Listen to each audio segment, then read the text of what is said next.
All right, welcome back, guys. So I think it's week 9 of my reading challenge, and this week I actually finished the book of The Subtle Art of Not Giving a Fuck by Mark Manson. And I actually read it on my Kindle over here this week, mainly because this is my brother's book, and he has some stuff written in here.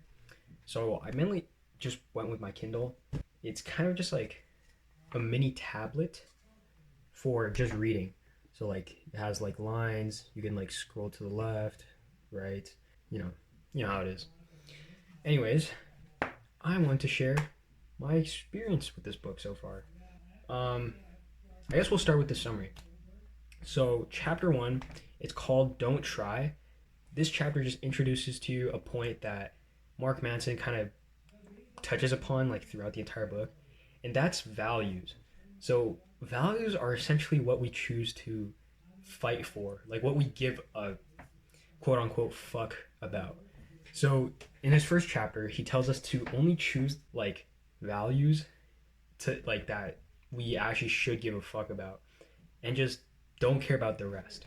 Moving on, there's chapter 2 where happiness is a problem. He kind of describes happiness as like the journey, not the destination, and the ways that you can avoid being unhappy. Kind of just like the difficulties of finding happiness.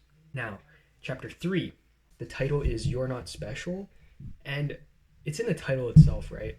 It argues that you can't be great at anything without realizing that you're terrible and that you're very average in the first place.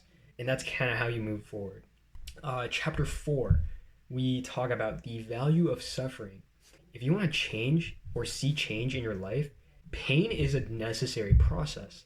And in fact, some of our most painful experiences in our life turns out to be like very pivotal and very happy in the long run because we look back and we're like, damn, we learned so much. And it's sort of a paradox, right? Because in the short term, you might experience pain, but in the long term, it transforms into like pride and like joy. Chapter 5, you are always choose the values that give you good problems, and that's essentially what self-improvement is, right?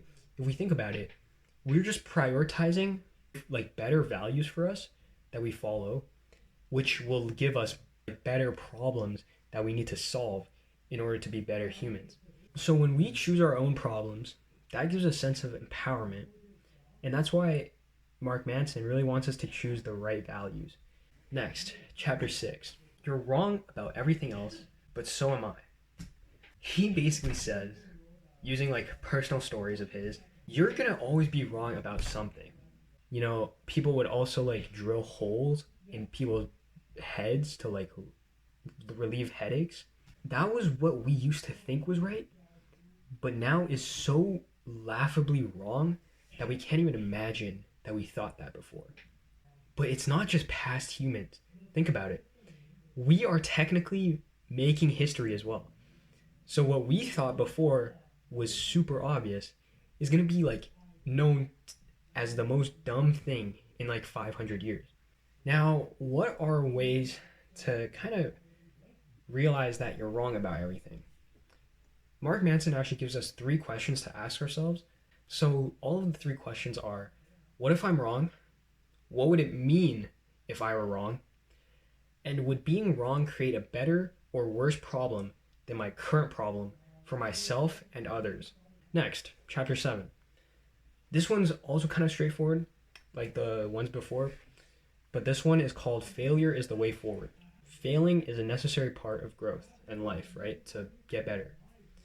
And to sum this whole chapter up, I want to quote Mark Manson. If someone is better than you at something, then it's likely because she has failed at it more than you have. If someone is worse than you, it's likely because he hasn't been through all of the painful learning experiences you have. And that pretty much sums up the whole chapter. Chapter number 8 talks about the importance of saying no. He shows an example with his wife where she picks clothes out and then shows it to him, and then he tells her like directly if he likes the fit or not, and how like that's important to build like trust, a good relationship. And another point that he brings up is the paradox of choice, which if you don't know, is essentially the more choices that we have, the more sad or difficult it is for us to make that decision. And in turn, the more like stress and anxiety we'll get from it, which obviously leads to unhappiness. All right, chapter 9. And then you die. And it kind of says it in the title again, but confronting our own mortality is important because it removes that fragile like value in our life, and it makes death more comfortable then, and thus you can like be more free. And you know what, I just want to end this whole summary section off with a quote from him, from his last chapter.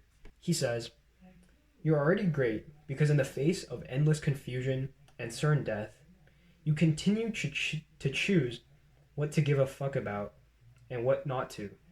This mere fact, this simple optioning for your own values in life already makes you beautiful, already makes you successful, and already makes you loved. Even if you don't realize it, even if you're sleeping in a gutter and starving." And yeah, that's kind of it. That's the whole summary of the book. I try to hide less about the detail now because I realized like in the past I kind of talked way too much in depth, and like there's no point in that because I'm trying to suggest these books. Now, moving on to my own impressions, and man, how do I even start? I feel like first thing I want to say, it is a bit of a negative. All of these points are kind of obvious. Like I feel like you could read one sentence, sorry, and know like the whole point of the chapter. It kind of has those stories that make it more like fun and vibrant. But honestly, like these ideas and thoughts aren't super nuanced or like impressive to me. Now, about the style of the writing, I gotta say I do love it a lot. Um, Mark Manson, if you don't know his YouTube channel, I would recommend checking it out. He has a very chill personality and he's very funny. There's nothing crazy hard about it.